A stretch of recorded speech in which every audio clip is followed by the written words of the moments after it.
Part 1. You will hear a woman asking a friend for restaurant recommendations.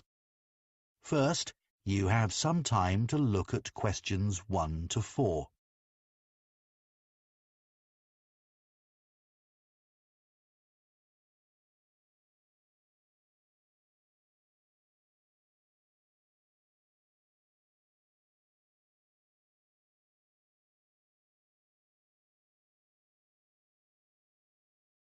Now listen carefully and answer questions 1 to 4. I've been meaning to ask you for some advice about restaurants. I need to book somewhere to celebrate my sister's 30th birthday, and I liked the sound of that place you went to for your mum's 50th. The Junction. Yeah, I'd definitely recommend that for a special occasion. We had a great time there. Everyone really enjoyed it. Where is it again? I can't remember. It's on Grayson Street, only about a 2-minute walk from the station. Oh, that's good. I'd prefer not to have to drive anywhere, but I don't want to have to walk too far either. Yes, the location's perfect, but that's not necessarily why I'd recommend it. The food's amazing. If you like fish, it's probably the best restaurant in town for that. It's always really fresh, and there are lots of interesting dishes to choose from. But all the food is good there. Is it really expensive? It's certainly not cheap, but for a special occasion, I think it's fine. It's got a great atmosphere, and before dinner you can go up on the roof and have a drink. It's really nice up there, but you need to book. It's very popular, as the views are spectacular. Sounds good. So that's definitely a possibility then. Is there anywhere else you can think of?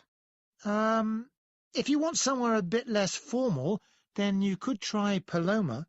Where's that? I haven't heard of it. No, it's quite new. It's only been open a few months, but it's got a great reputation already. It's in a really beautiful old building on Bow Street. Oh, I think I know where you mean. Right beside the cinema. Yes, that's it. I've only been there a couple of times, but I was really impressed. The chef used to work at Don Felipe's, apparently. I was really sorry when that closed down. So is all the food they serve Spanish, then? Yeah, you can get lots of small dishes to share, which always works really well if you're in a group. Worth thinking about. Yeah, there's a lively atmosphere, and the waiters are really friendly. The only thing is that you need to pay a £50 deposit to book a table. A lot of restaurants are doing that these days. I should have a look at the menu to check there's a good choice of vegetarian dishes. A couple of my friends have stopped eating meat. Not sure. I'd say the selection of those would be quite limited. Before you hear the rest of the conversation, you have some time to look at questions 5 to 10.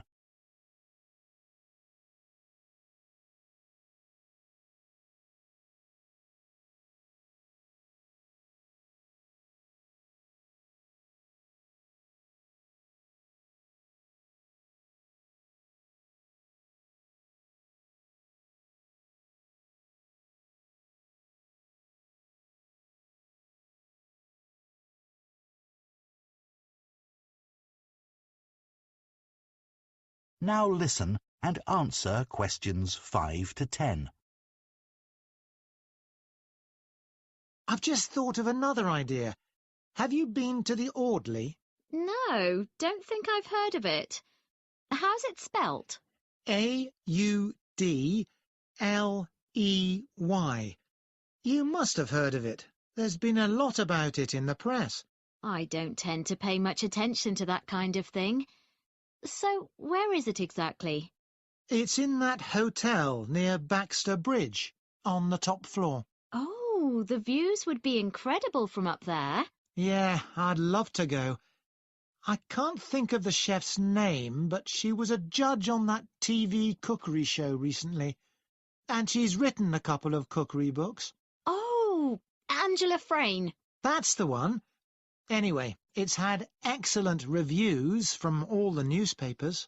That would be a memorable place for a celebration. Definitely. Obviously, it's worth going there just for the view, but the food is supposed to be really special.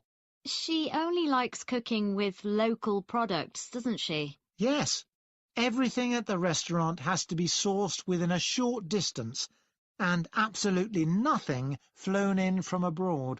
I imagine it's really expensive, though. Well, you could go for the set lunch. That's quite reasonable for a top-class restaurant. £30 a head. In the evening, I think it'd be more like £50. At least that, I should think. But I'm sure everyone would enjoy it. It's not the kind of place you leave feeling hungry, though, is it? With tiny portions. No, the reviews I've read didn't mention that. I imagine they'd be average. Well, that's all great. Thanks so much. That is the end of Part 1. You now have 1 minute to check your answers to Part 1.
Part 2. You will hear a potter, Heather McCallum, speaking to a group of people who are visiting a pottery, a place where people make pots and other objects from clay. First, you have some time to look at questions 11 to 16.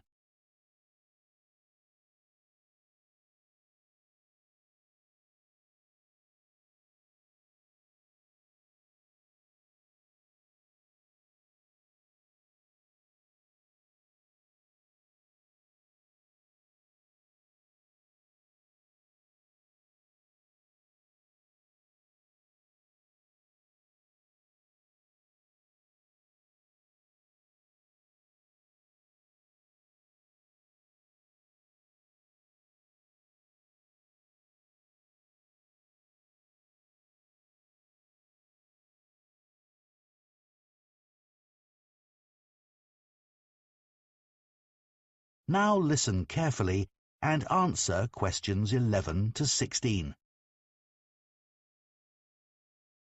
Hello and welcome. My name's Heather McCallum and I'm one of the potters who work here at Edelman Pottery. Before we go into the workshop, I just want to say a bit about the craft of pottery. Then we'll have a look at the equipment and you can try making a pot of your own. Like many people, I'm sure you know that pottery as an art form is tens of thousands of years old, and we know this because it stands the test of time. Things like baskets and pictures don't survive in the earth in the same way that pots do, and even if ancient pots are found in small pieces, they still provide a lot of information about the past. There's no doubt that pottery has given archaeologists a fascinating insight into how ancient humans lived. The shape of an artifact may have been lost, but archaeologists can tell whether the pots were for, say, storage or cooking by examining the impressions on the clay, the scratches from tools, and the clay itself can reveal where the pots came from. When I ask people why they want to take a pottery class with me, they sometimes talk about these things. Like our ancestors, they hope that something they create will also last longer than they do, that their work, whether it is good or not, might say something about humanity many years after their death.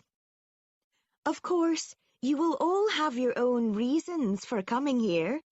As far as I'm concerned, what I love most is the concentration you need to make a good pot. That focus takes you away from the stresses of everyday life. If you're elderly, it's also good exercise for hands and wrists and helps with arthritis. And of course, it's a fun activity for children because it's so messy. Here at Edelman Pottery, we show you some of the basic pottery techniques so that you can use these to create whatever you wish. A gift for a friend, perhaps. Like nearly everyone who comes here, I'm sure this is the first time you will have tried the art. So we'll keep things simple today. Now, before we move on, can I just say a word about what you're wearing? As we said in our email, please remove any watches, necklaces, etc., and put them somewhere safe. If you have long hair, do tie it back now. We'll provide aprons later, but I trust your clothes are old but comfortable, not your favourite t-shirt or jeans. Before you hear the rest of the talk, you have some time to look at questions 17 to 20.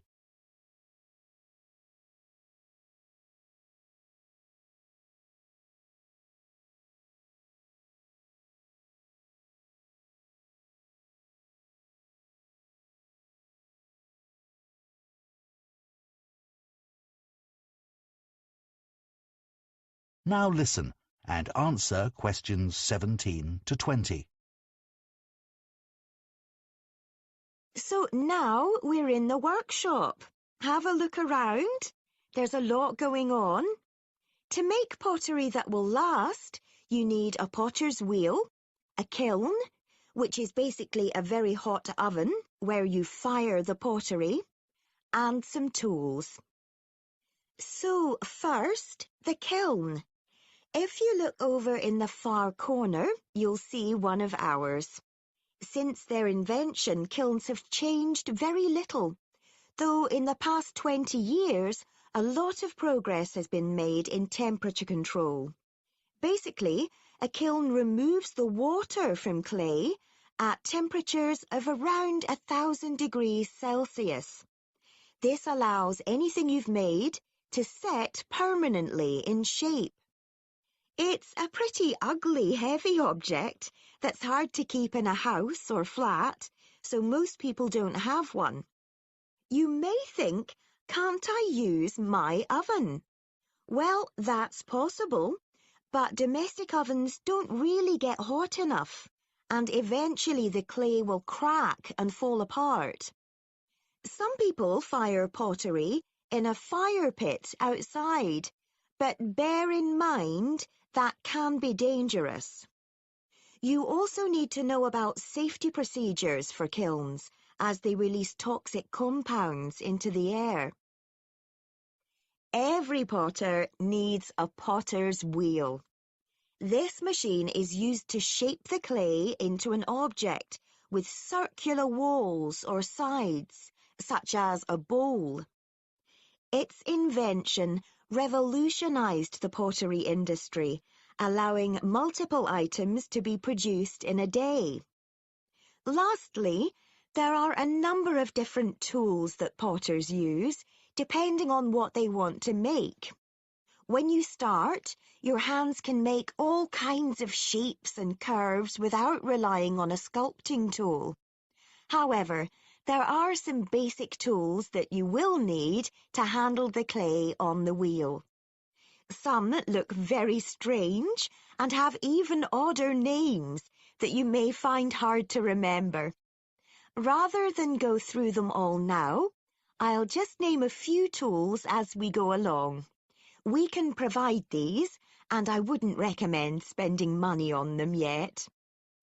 So, let's try making a pot of your own. If you sit down...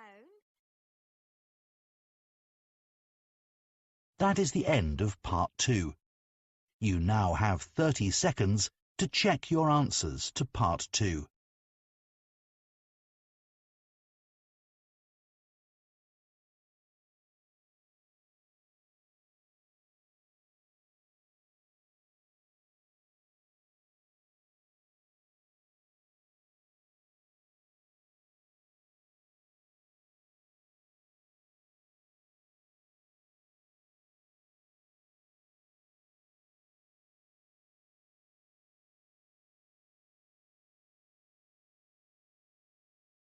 Part 3. You will hear 2 sociology students called Tamara and Dev discussing their research for a presentation on loneliness. First, you have some time to look at questions 21 to 26.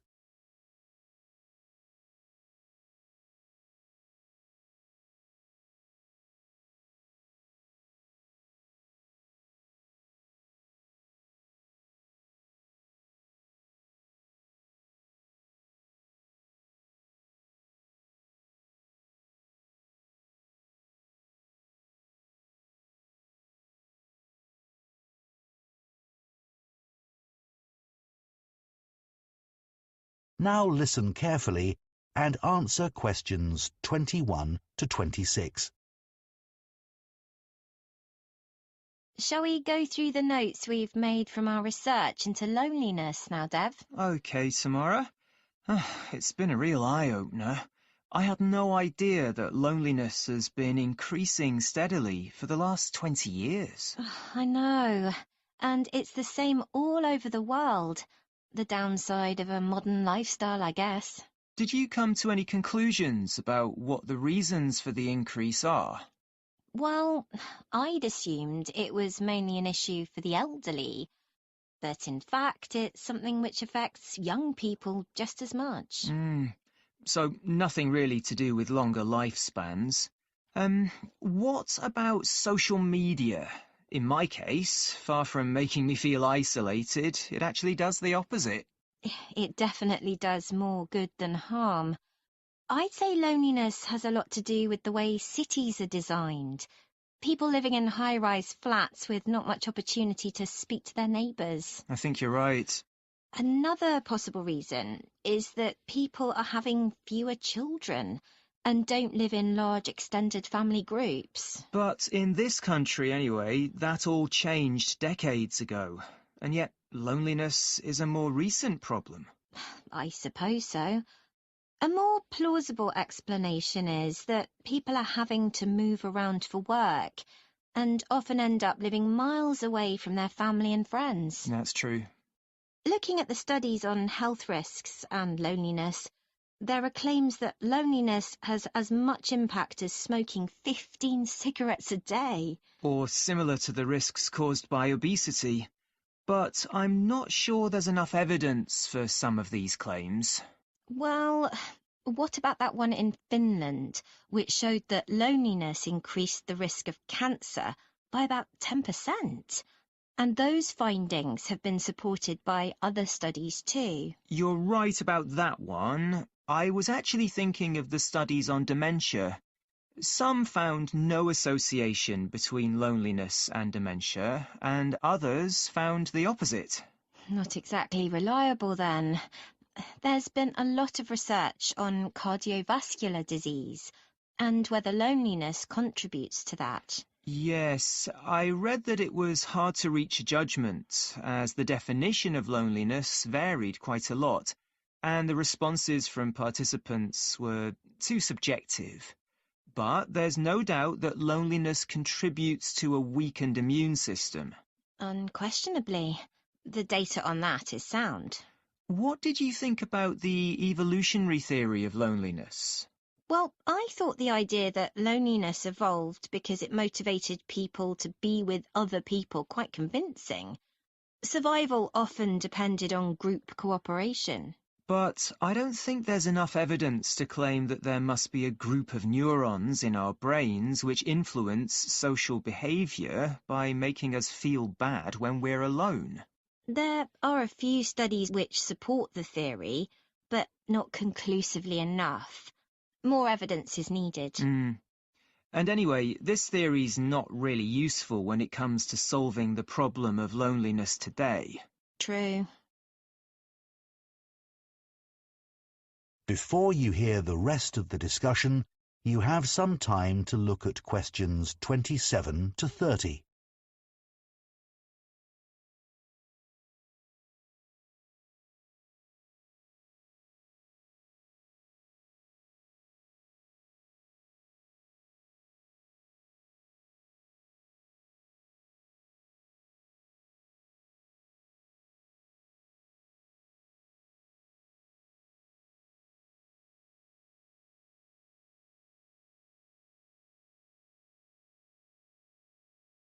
Now listen and answer questions 27 to 30. Should we look at the relationship between loneliness and mental health now? Okay. So, loneliness and depression are clearly related, and that's been recognised by various governments around the world. But unlike depression, loneliness has no recognised clinical form. There's no available diagnosis or effective treatment, and that's not likely to change. I don't think so either. I was thinking we should start our presentation with an example from our own experience. I'd like to talk about how lonely I was when I started university, being away from home for the first time and all that. Good idea. Everyone will be able to relate to that, although a lot of students were probably too embarrassed to admit to it. Yeah. We could discuss ways of dealing with loneliness as well, like just talking to strangers. Loads of studies have shown that interactions with shop assistants and bar staff make people feel more optimistic and relaxed. I don't know about that, but it must make people feel more connected with their community. True, although you need to be a certain kind of person to be able to just strike up a conversation. Good point. We should say something about solitude and how being alone and being lonely aren't the same thing. It's strange the way some people can't stand being by themselves while others love it. Yeah, the research shows a certain amount of solitude is beneficial for well-being, which I appreciate, but being alone isn't something I actually like. I'd never choose to go on holiday alone, for example. Me neither. Well, let's not... That is the end of part 3. You now have 30 seconds to check your answers to part 3.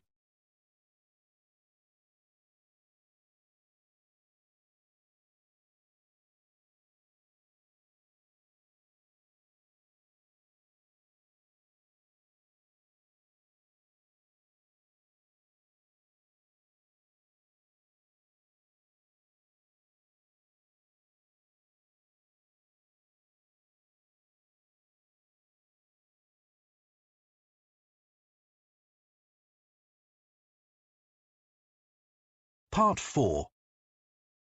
You will hear part of a presentation by an urban planning student about the role of rivers in cities around the world. First, you have some time to look at questions 31 to 40.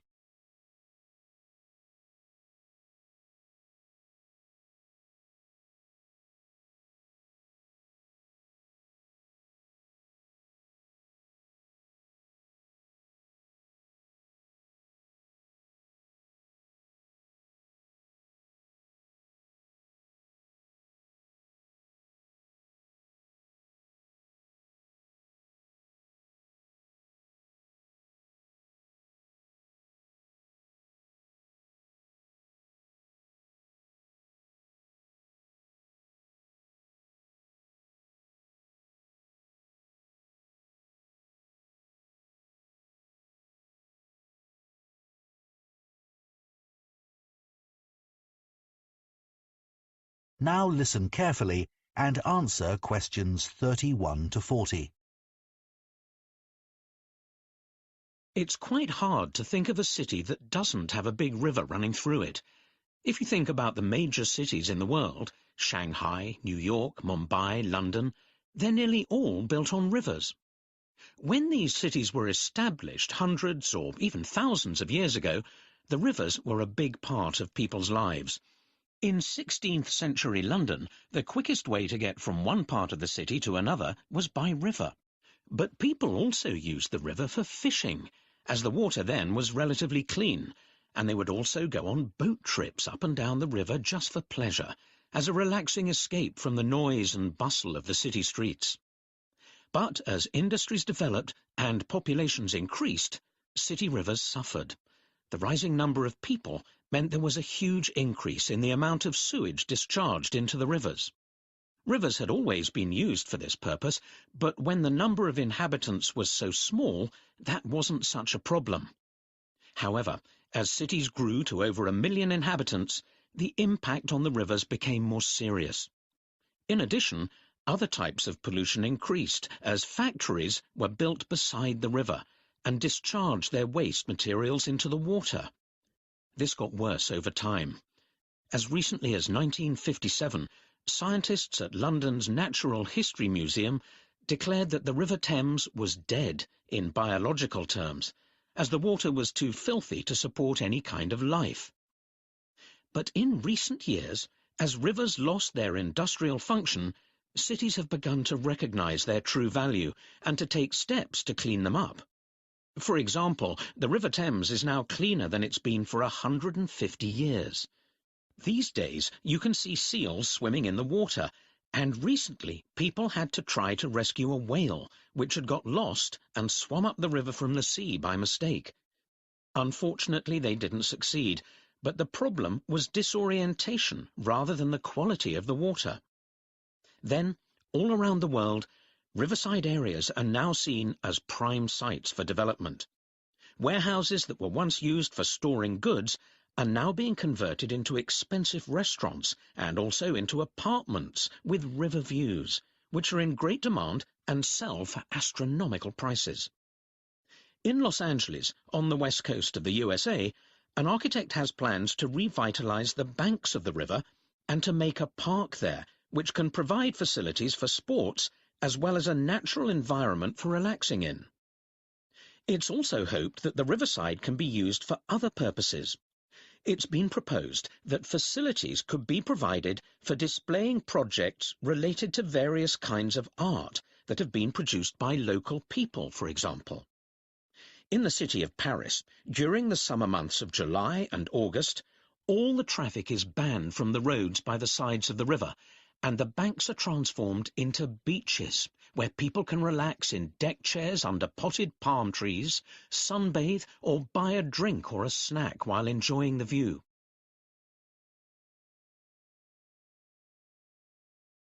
But to make the most of our rivers in our increasingly crowded cities, we need to allow them to regain their original purpose and be used as a means of transport, reclaiming our streets from cars and lorries. To do this, we'll have to shift more traffic back to the river, but this time cleanly and silently, making the most of modern technology. Already, more than 2 billion passengers use the ferry to travel in cities around the world, like Istanbul, San Francisco, and New York, and these numbers are set to rise further. Admittedly, it's not a fast way of travelling, but neither is a car when it's stuck in traffic. Of course, passenger traffic on roads might decrease as more people start working from home, but another recent development, the huge rise in online shopping, has meant that another form of urban traffic just keeps on growing, and that's deliveries. Trucks and vans in the city pollute and double park while dropping off parcels. Imagine using the immense capacity of shipping to take these trucks off the road. One freight barge can replace 44 large trucks, uses far less energy, and causes less pollution. When the barge docks at the riverside, the parcels could be taken the last few kilometres to their final destination on cargo bikes, Electric ones, of course. This is already happening in the Dutch city of Amsterdam, and in future, the final stage could even be carried out by drone, although at present this isn't allowed. Wouldn't it be great to unblock our city centres in this way? Looking further ahead... That is the end of Part 4. You now have 1 minute to check your answers to Part 4.